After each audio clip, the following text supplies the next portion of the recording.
విజయవాడ దసరా శరన్నవరాత్రి ఉత్సవాలు వైభవంగా జరగనున్నాయి. శ్రీ దుర్గా మల్లేశ్వర స్వామివారి దేవస్థానం ఆధ్వర్యంలో జరుగుతున్న నవరాత్రి ఉత్సవాల కోసం రాష్ట్ర ప్రభుత్వం విస్తృత ఏర్పాట్లు చేసింది. ఉత్సవాల సమయంలో భారీగా వచ్చే భక్తుల కోసం ఎలాంటి అంతరాయం కలగకుండా పకడ్బందీగా ఏర్పాట్లు చేశామంటున్న విజయవాడ సిపి రాజశేఖర్ బాబుతో మా ప్రతినిధి కృష్ణ ఫేస్ టు ఫేస్. విజయవాడలో నిర్వహించే నవరాత్రి బ్రహ్మోత్సవాలు ఏదైతే ఇంద్రకీలాద్రిలో జరుగుతున్న ఈ యొక్క బ్రహ్మోత్సవ కార్యక్రమాలకు అయితే పూర్తి స్థాయి అయితే పోలీస్ శాఖ వారు కూడా ఏర్పాట్లు అయితే సర్వం సిద్ధం చేసే విధంగా అయితే చేశారు. మొత్తానికి ఈ యొక్క 9 రోజుల పాటు జరగబోయే బ్రహ్మోత్సవాల కార్యక్రమాలకి పూర్తి స్థాయి ఏర్పాట్లు ఏ విధంగా ఉన్నాయని తెలుసుకోవడానికి మనతో పాటు Vijayawada commissioner police commissioner Rajasekhar Babu ఉన్నారు. ఆయన చెప్పండి, నవరాత్రి ఉత్సవాలకు సంబంధించి బ్రహ్మోత్సవాలకు సంబంధించి ఈసారి చాలా ఘనంగా ఏర్పాటు చేయడం జరిగింది. ముఖ్యంగా టెక్నాలజీ అనుసంధానం చేస్తూ ఈసారి ఇంట్లో ఇంటిగ్రేషన్ టెక్నాలజీ ఇంటిగ్రేషన్ చేయడం జరిగింది. ముఖ్యంగా వెహికల్ మేనేజ్మెంట్, పైకి కొండ మీదకి వెళ్ళే వాహనాల పట్ల నియంత్రణ ఉండేలాగా ఏఎన్పిఆర్ కెమెరాస్ పెట్టడం జరిగింది. సో ఈ కంట్రోల్ రూమ్లో ఎవరు పైకి పోతున్నారు, ఏ విఐపీనే పోతున్నారా, లేదంటే వేరే వెహికల్ పోతున్నాయా, పాస్ ఉన్న వెహికల్సే పోతున్నాయా, ఎటువంటి పాస్ ఉన్న వెహికల్స్ అవుతుంది అనేది మొత్తం టోటల్ ఇక్కడ కంట్రోల్ రూమ్లో ఇక్కడ మనం చూస్తున్నాము.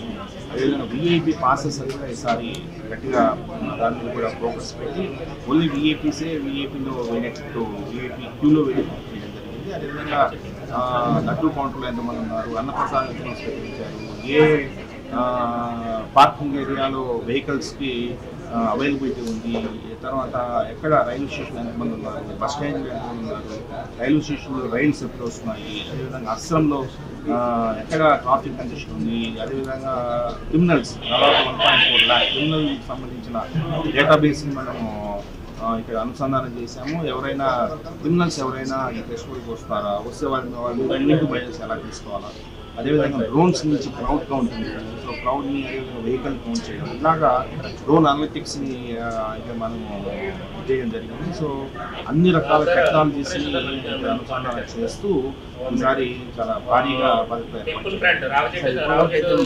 చూస్తున్నాం. ఏదైతే విజయవాడలో నిర్వహించే ఈ యొక్క కార్యక్రమానికి విజయదుర్గాదేవి బ్రహ్మోత్సవ కార్యక్రమానికి పూర్తి స్థాయి అయితే పోలీస్ సిబ్బంది ఎంతమంది పాల్గొంటున్నారు, ఈ డ్రోన్లు కావచ్చు, అదేవిధంగా పోలీస్ స్టేషన్ కానీ బస్ స్టేషన్ కానీ పూర్తి స్థాయి కొత్తవరకు ఏంటండి దాదాపు 4,000 మంది పోలీస్ సిబ్బందితో ఈసారి భద్రత ఏర్పాటు చేశాము. అందులో ముఖ్యంగా ఈసారి 42 డ్రోన్స్, అదేవిధంగా 500 కెమెరాస్ అనుసంధానం చేయడం జరిగింది.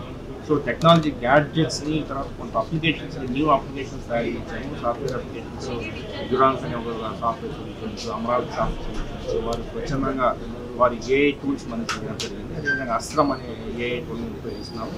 సో టెక్నాలజీకి పెద్దపీట వేస్తూ ప్రజలకి మరింత సేవలు అందించేలాగా ఈ ఫెస్టివల్ ప్రధానంగా ఏదైతే దేవి నవరాత్రి ఉత్సవాలు 9 రోజుల పాటు నిర్వహించేది ఒకే అయితే మూలా నక్షత్రం రోజు ఒకలా ఉంటుంది. సో ఆ మూలా నక్షత్రం రోజు ఏర్పాట్లు ఏ విధంగా ఉండబోతుంది?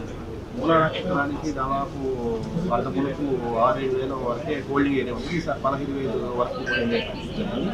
క్యూ లైన్ లెంత్ కూడా మనం చాలా ఎక్కువ మొత్తంలో క్యూ లైన్ లెంత్ కూడా పెంచడం ఉంది. ఎటువంటి ఇబ్బందులు జరగకుండా ఈసారి చాలా ఘనంగా ఫెస్టివల్ చేస్తాం. Thank you sir. అయితే ఇది మొత్తానికి దేవి నవరాత్రి ఉత్సవాలకైతే విజయవాడ ఇంద్రకీలాద్రికి సంబంధించి పూర్తి స్థాయి అప్డేట్ కావచ్చు. ప్రతి ఒక్కటి కూడా ఇక్కడ నుండి ఏవైతే సీసీ కెమెరా పర్యవేక్షణలో కూడా విజయవాడ సంబంధించి పోలీస్ కమిషనర్ రాజశేఖర్ బాబు పర్యవేక్షణలో కూడా పూర్తి స్థాయి సీసీ కెమెరా నుంచి కావచ్చు, అదేవిధంగా ఇక్కడ కూడా ఎవరికి అవాంఛనీయ సంఘటనలు జరగకుండా పూర్తి స్థాయిలో అయితే ప్రతిష్టాత్మక ఏర్పాట్లు కూడా చేస్తారని తెలుస్తుంది. కెమెరామెన్ నరసింహతో కృష్ణ, BRK న్యూస్, విజయవాడ.